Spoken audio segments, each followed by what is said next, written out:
Question number next, prove that the set of nth root of unity is a सब group of a group C0 under multiplication. Question आपका ये है बेटा कि इकाई के nवें मूल का जो सेट है वो एक सब ग्रुप है कॉम्प्लेक्स नंबर का जिसके अंदर ज़ीरो नहीं है। ओके, ये हिंदी है। सबसे पहले मैं बताता हूँ आपको C0 अंडर मल्टीप्लिकेशन का मतलब क्या है और क्वेश्चन क्या है। छोटा सा सवाल है लेकिन इंटरेस्टिंग है। C0 का मतलब है, C0 का मतलब है कि बेटा इसके अंदर जो है C के अंदर सारे के सारे एलिमेंट आते हैं -∞ to +∞, A plus iota B की फॉर्म में।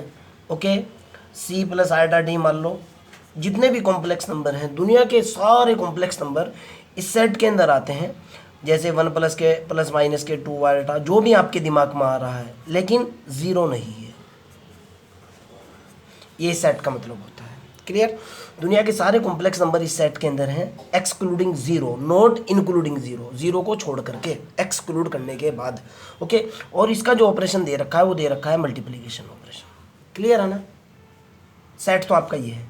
कह रहा है कि nth रूट ऑफ यूनिटी, यहाँ क्वेश्चन कह रहा है कि 1 की पावर कितनी भाई, 1/n, nth root of unity. मैंने इसको मान लिया कि सपोज दैट 1 की पावर 1/n बराबर x के है। क्लियर? जब मैं इसका दोनों तरफ पावर n करूँगा तो ये निकल कर के आएगा बेटा 1 की पावर 1/n की power n is equal to हो जाएगा x की पावर n। इससे ये कैंसिल हो जाएगा, यानी सीधा सीधा निकल कर के आएगा x की power n is equal to 1।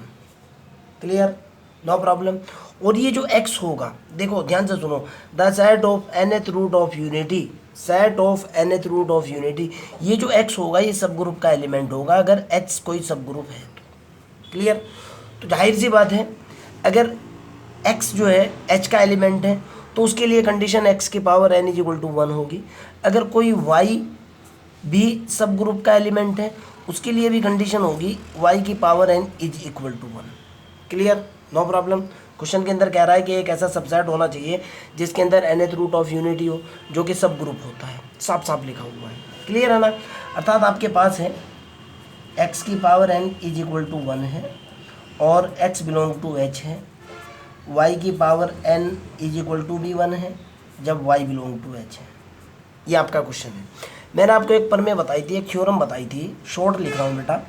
मैं ये कह रहा था h इज ए सब ग्रुप, इसका प्रूफ भी दिया था, h इज ए सब group of G if and only if A into B belongs to H। अगर आपके याद हो तो डायरेक्टली थ्योरम का यूज़ कर रहा हूँ। मैंने आपको पहले भी बताया था कि बेटा टीचर्स थ्योरम तो बताते हैं लेकिन उनका यूज़ कैसे होता है ये कोई नहीं बताता। ये थ्योरम थी। ओके, मैंने बोला था कि H सब ग्रुप होगा if and only if A B belong to H। दोनों तरफ से कंडीशन थी, अगर A B belong to H है तो सब ग्रुप है और अगर सब ग्रुप है तो A B belong to H है। आपने इस एलिमेंट को, आपने पहले वाले एलिमेंट को सपोज दैट आपने इसको ए मान लिया, मान सकते हो ना।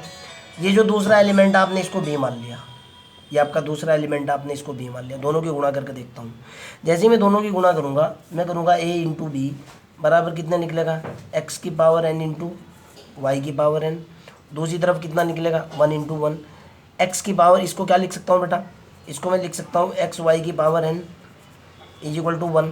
एक बात बताओ, ए का अगर बी के साथ गुणा कर रहा हूँ, गुणा करने के बाद कोई ना कोई एलिमेंट तो निकल करके आएगा ना। सपोज दैट सी निकल गया भाई, 2 का 4 के साथ गुणा करो, वो एक अलग बात, इधर गुणा हो रही है लेकिन कोई ना कोई तो एलिमेंट निकल करके आया ना। मतलब क्या निकलता है कि 2 एलिमेंट का गुणा करने के बाद सिंगल एक एलिमेंट में कन्वर्ट होता है ना। जब इन दोनों का गुणा करूँगा हो सकता है मेरे पास z आ जाए, मेरे पास क्या निकल करके आ जाए, z की पावर n।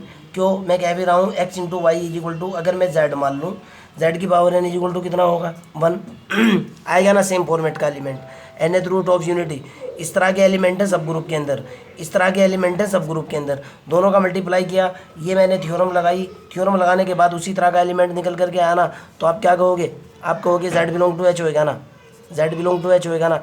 थ्योरम से क्या कहोगे, सो दैट, थ्योरम के बेस पर आप क्या कहोगे, so that nth root of unity, nth root of unity यानी इस तरह के जिसके अंदर x की पावर n, y की पावर n, z की पावर n बराबर 1 के हैं, nth root of unity is a सब ग्रुप, इज ए सब ग्रुप।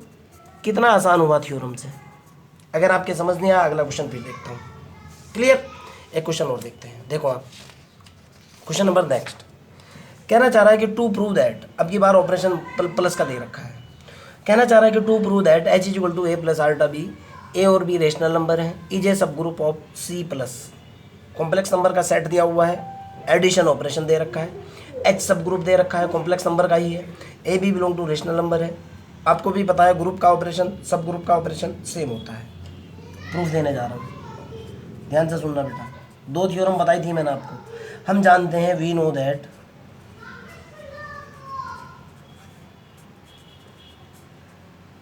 एच इज ए सब group if and only if a into b belongs to h।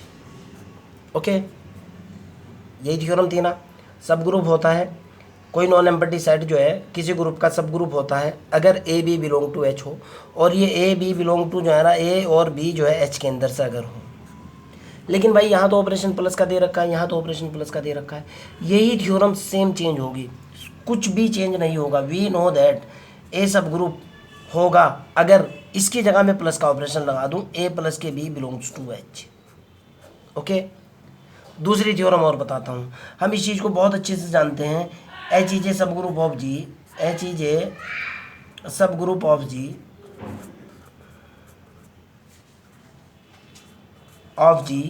If and only if, आपने एक theorem पढ़ी थी ए इंटू बी का inverse belong to H. कि sir plus में ये कैसे होगी?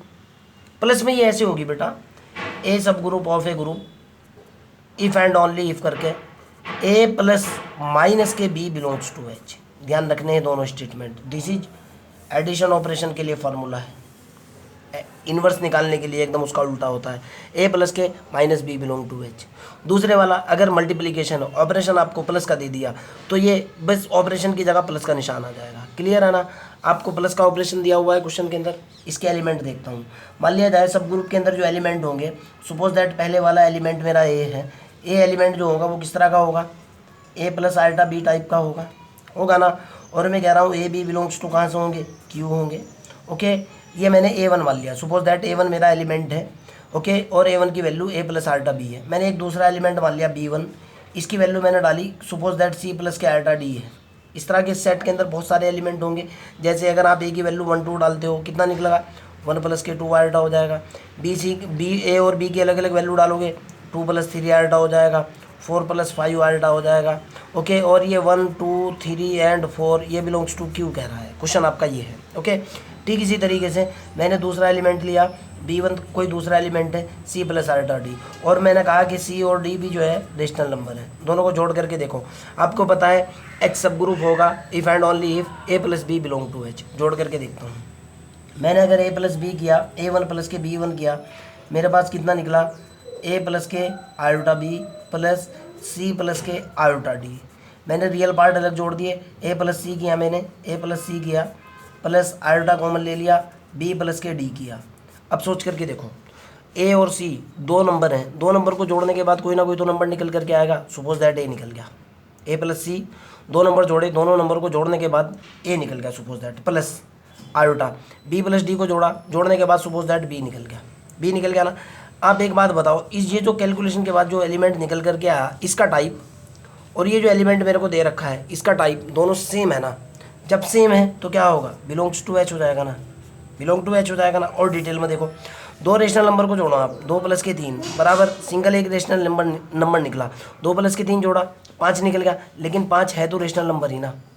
समझो ना आप, जैसे मैं कह रहा हूँ A प्लस C को मैंने ये मान लिया, होगा तो रेशनल नंबर ही। ओके, और अगर मैं यहाँ कहता हूँ B प्लस के D, आप 7 प्लस के 5 जोड़ लो, कितना निकला? 12 निकला। दोनों नंबरों को जोड़ने से एक सिंगल नंबर निकला, लेकिन निकला तो रेशनल नंबर ही ना। अब दूसरे तरीके से देखो, A plus ultra B complex number है, C plus ultra D complex number है। जब मैंने इनको रियल पार्ट अलग किया और इमेजनरी पार्ट अलग किया और इनको जोड़ा, निकला तो कॉम्प्लेक्स नंबर ही ना। देखो ना आप, इसी सेट का तो एलिमेंट निकल रहा है ना कॉम्प्लेक्स नंबर, ये इसी का तो सबसेट है ना। सब ग्रुप होने के लिए सबसे पहले सबसेट होना जरूरी है ना, इसी का तो सबसेट है ना। ये इसके अंदर से नहीं आ रहा क्या? सो दैट आप क्या कहोगे? सो दैट सीधा सीधा H इज ए सब ग्रुप। बहुत आसान, सब ग्रुप। क्लियर? आगे की तरफ चलते हैं अगर ये क्लियर हो चुका। क्वेश्चन नंबर नेक्स्ट कहना चाह रहा है कि very easy to prove that H is a सब group of A zero complex number के साथ मल्टीप्लिकेशन है वियर एच मेरे को दिया हुआ है A plus ultra B, A B belongs to Q और A square plus B square not is equal to zero. Okay, सबसे पहले कॉम्प्लेक्स नंबर की डेफिनेशन देखो, प्रूफ देने जा रहा हूँ। बहुत छोटा सा सवाल है, बच्चों वाला क्वेश्चन है। और हाँ, इस क्वेश्चन को 3 तरीके से निकाला जा सकता है। एक तो ए इंटू बी की थ्योरम वाली से, ओके, एक तो हमारे पास A into B belongs to H होता है सब ग्रुप के लिए, इस मेथड से निकाला जा सकता है। दूसरा A into B belong to H, ये मेथड होता है। तीसरा सब ग्रुप की डेफिनेशन। 3 मेथड से क्वेश्चन निकल सकता है। अलग अलग राइटर अलग अलग मेथड लगाते हैं। हो सकता है आपका राइटर अलग हो, उसने दूसरा मेथड लगा रखा हो। ओके, उसने ये थ्योरम ना लगा करके ये थ्योरम लगा रखी हो, या ये थ्योरम ना लगा करके ये थ्योरम लगा रखी हो, ये पॉसिबिलिटी हो सकती है। 3 मेथड हैं, तीनों में से कोई भी लगाओ आप 100% राइट। ओके, सबसे पहले सी देखो आप, सी जीरो दिया हुआ है। सी जीरो का मतलब है कि दुनिया के सारे कॉम्प्लेक्स नंबर -∞, 2 + ∞, सारे कॉम्प्लेक्स नंबर आते हैं। जितने भी 1 + आल्टा 2 की फॉर्म में है, आल्टा 2, और जितने भी a + आल्टा b की फॉर्म में है, दुनिया के सारे नंबर आते हैं। ओके, लेकिन ज़ीरो नहीं है, एक्सक्लूडिंग ज़ीरो। इससे पहले क्वेश्चन के अंदर ये बात मैंने आपको बता दी थी। ओके, एच की बात करते हैं। एच जो दे रखा है आपको बेटा, एच के अंदर जो एलिमेंट दिए हुए हैं वो क्या दे रखे हैं, एच इज इक्वल टू दे रखा है a + के b √2। इस तरह के एलिमेंट है एच के अंदर, और कह रहा है कि A B belongs to Q. मान लिया एच का पहला एलिमेंट जो है, सपोज दैट a1 एच का पहला एलिमेंट है, और सपोज दैट a1 की वैल्यू जो है, a1 की वैल्यू a + के b √2 है। ओके, और मैंने कहा कि a1 एच का पहला एलिमेंट है। इसी प्रकार मैंने b1 एच का पहला एलिमेंट मान लिया, और इसके अंदर मान लिया c + के b √2, ये दूसरा एलिमेंट है। मैंने कहा कि b1 बिलोंग टू एच है। ओके, और मैंने साथ में कहा कि ये जो a b और c d है ये बिलोंग टू रेशनल नंबर है। ओके, हम जानते हैं एच इज ए सब ग्रुप, एच इज ए सब ग्रुप होता है if and only if, theorem का स्टेटमेंट है a into B belongs to H हो। दोनों की गुणा करके देखो क्या आता है, यही है ना कंसेप्ट। गुणा करके देखता हूँ भाई। चलो, मैंने पहले वाले एलिमेंट की गुणा दूसरे वाले एलिमेंट के साथ की, मैंने किया a1 into b1 is equal to कितना होगा, a + के b √2 इंटू c + के d √2। जब मैं इसकी गुणा करूँगा कितना निकलेगा, इसकी गुणा इसके साथ ये निकला ac, इसकी गुणा इसके साथ प्लस के ad √2 प्लस के bc √2 प्लस bd और √2 का स्क्वायर, ये निकल गया ना। देखता हूँ उसी टाइप का एलिमेंट आता है कि नहीं। मैंने क्या किया, ac निकल गया plus ad √2 plus bc √2 plus 2bd, दोनों को एक साथ लिया। ध्यान से देखना, अगले वाले पेज पर बता रहा हूँ, आपको कोई भी रत्ती भर भी डाउट ना लगना चाहिए। देखो बेटा मैंने क्या किया, आगे की तरफ चलता हूँ। यहाँ से मैंने इन दोनों को जोड़ा, ये तो हुआ मेरे पास ac प्लस 2bd होएगा ना, प्लस √2 कॉमन ले लिया, ये हुआ ad प्लस के bc, हो चुका ना। अब सोचो आप थोड़ा सा, ये जब मेरे पास एलिमेंट निकला और ये गुणा चल रही थी मेरे पास किसकी, a1 इंटू b1 की चल रही थी इधर। अब सोच करके देखो बेटा, यहाँ से सोचो थोड़ा सा भाई। मेरे को पता है कि ac bd रेशनल नंबर है, बिलोंग्स टू क्यू। अगर मैं 2 रेशनल नंबर को जोड़ता हूँ, 2 रेशनल नंबर का गुणा कर लो, उनको जोड़ लो, फिर गुणा कर लो, 2 + के 5 गुणा 10, कैसे भी कर लो, कोई ना कोई नंबर निकल करके आएगा। सपोज दैट 15 निकल गया, रैंडमली मान रहा हूँ, वैसे ज़्यादा निकलेगा, ये भी तो रेशनल नंबर ही होगा। देखो आप, दूसरी बात, 2 नंबरों को जोड़ा, तीसरे नंबर से गुणा करा, कैलकुलेशन के बाद कोई पर्टिकुलर नंबर निकला, जब मैं इनकी कैलकुलेशन करूँगा सपोज दैट z निकल गया, ठीक है ना, प्लस √2, जब मैं इनकी गुणा करूँगा सपोज दैट f निकल गया। एक बात बताओ, क्या ये जो एलिमेंट है इसी टाइप का नहीं है क्या, सेम टाइप का है ना, इसका टाइप पहले दूसरे पर रूट लगा हुआ है, उसी टाइप का है ना। देखो आप, रेशनल नंबर की गुणा करो, भाग करो, प्लस करो, माइनस करो, रेशनल नंबर ही आता है ना, सेम टाइप का एलिमेंट निकल गया। आप क्या कहोगे, बिलोंग टू एच होगा ना। अगर बिलोंग टू एच है, आप क्या कहोगे, एच इज ए सब ग्रुप। So simple. आपको बेटा टाइप पे जाना है बस, उसी टाइप का एलिमेंट निकलता है तो है, टाइप चेंज होता है तो नहीं है। क्लियर। अगले वाले क्वेश्चन की तरफ चलते हैं। क्वेश्चन नंबर नेक्स्ट, क्वेश्चन ये है बेटा आपकी बार कि show that H is a सब group of a group for the matrix multiplication. Okay, H sub group दिखाना है किसी ग्रुप का मैट्रिक मल्टीप्लिकेशन के अंदर। ग्रुप की कंडीशन आपको दे रखी है एक मैट्रिक्स से 2 क्रॉस 2 का, जिसके अंदर एलिमेंट है ए बी सी डी। पहली रो दे रखी है ए बी, दूसरी रो दे रखी है सी डी। कह रहा है कि A B C D real number है और कह रहा है कि A D minus B C, यानी इस मैट्रिक्स का जो डिटर्मिनेंट है, मैट्रिक्स का जो सारणिक है A D minus B C, वो नॉट इक्वल टू 0 है। सवाल पैदा ये होता है कि सर आपने ये राइट हैंड क्यों दिया। ओके, बता रहा हूँ, रीज़न दे रहा हूँ। हमारे पास जो थ्योरम है एच इज ए सब ग्रुप, अगर if and only if A B belong to H, एक थ्योरम तो ये है। दूसरे वाली थ्योरम क्या है हमारे पास, एच इज ए सब group if and only if A into B का इनवर्स बिलोंग टू एच। जो लास्ट क्वेश्चन के अंदर मैंने बात बताई थी वही बता रहा हूँ। अगर एक बच्चा ये वाला मेथड लगाता है A B belong to H, तो इसकी ज़रूरत नहीं पड़ती। क्यों? अगर मैं मैट्रिक्स का इन्वर्स निकालूंगा तो उसका डिटर्मिनेंट मेरे को निकालना ही होगा।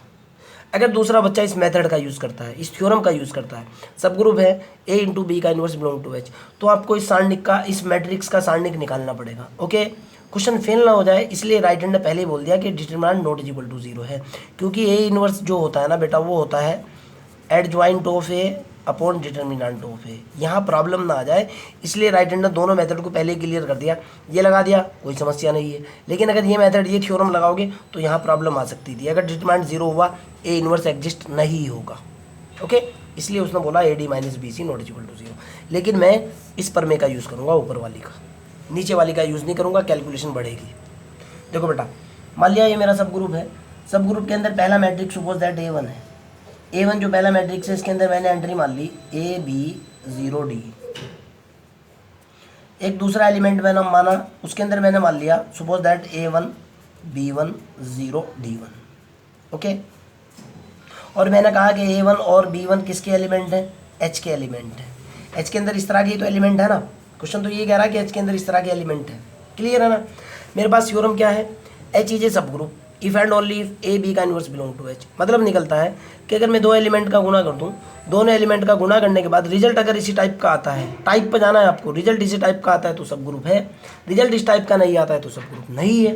गुणा करके देखता हूँ, A one into B one is equal to A B 0 D into A one B one 0 D one. देखना सेम टाइप निकल करके आएगा। यहाँ करता हूँ गुणा, जब मैं गुणा करूँगा इनकी, इधर से रो इधर से कॉलम, इसकी गुणा इसके साथ, कितना निकला बेटा ए वन और इसकी इसके साथ प्लस के 0 बी, इसकी इसके साथ 0 A one plus 0 D one निकल गया। इसकी गुणा इसके साथ कितना निकला A B one plus B D one, इसकी गुणा इसके साथ 0 B one plus D D one निकल गया ना। देखो आप, ये एलिमेंट निकला, ये कितना निकला भाई ए वन निकला, ये कितना निकला A B one plus B D one, ये एलिमेंट कितना निकला 0, ये एलिमेंट कितना निकला डी डी वन। सोच करके देखो आप सोच करके देखना। यहाँ क्या कह रहा है ए बी 0 डी, पहला एलिमेंट निकला, दूसरा एलिमेंट निकला, तीसरा 0 उसी टाइप का आ चुका, चौथा भी एलिमेंट निकला। अब देखते हैं, ये कह रहा है A B D belongs to R, ये ए वन, ओके, जो मैंने यहाँ ए वन लिया था, इसकी बात कर रहा हूँ ए वन की, और बी वन और डी वन, ये सारे के सारे क्या हैं, रियल नंबर नहीं होंगे क्या? मैं कह रहा हूँ A one B one D one belongs to क्या होंगे, रियल नंबर होंगे ना। और सोच करके देखो, दो रियल नंबर का गुणा रियल नंबर होता है। जब दो नंबर को आप गुणा करोगे, ए वन का गुणा करोगे, हो सकता है आपके पास पी वन निकल जाए। जैसे 2 गुणा 4 का गुणा करने के बाद निकलेगा तो एक ही नंबर ना, 2 गुणा 4 से एक ही पर्टिकुलर नंबर निकल करके आएगा ना, हो सकता है P1 आ जाए। 2 रियल नंबर को गुणा करने के बाद रियल नंबर ही आता है। 2 रियल नंबर को गुणा, फिर 2 रियल नंबर को गुणा, फिर उनका जोड़। देखो आप 2 रियल नंबर को गुणा कर लो आप, फिर 2 रियल नंबर का गुणा, 4 गुणा 8 कर लो, फिर उनको जोड़ करके देखो, सपोज दैट 50 निकल करके आया। 50 आ नहीं रहा वैसे, आया तो रियल नंबर ही ना। थर्ड एलिमेंट क्या है, 0 है। फोर्थ एलिमेंट 2 रियल नंबर का गुणा करने से रियल नंबर ही आ रहा है ना, निकला तो वही ना। क्या होगा, ये बिलोंग्स टू एच होगा ना, उसी टाइप का मैट्रिक्स आ चुका ना। आप क्या कहोगे, so that H is a सब ग्रुप, नो डाउट। फिर भी अगर आपका कोई डाउट लगता है, कोई प्रॉब्लम है, you can directly ask me. Okay, आगे की तरफ चलते हैं बेटा।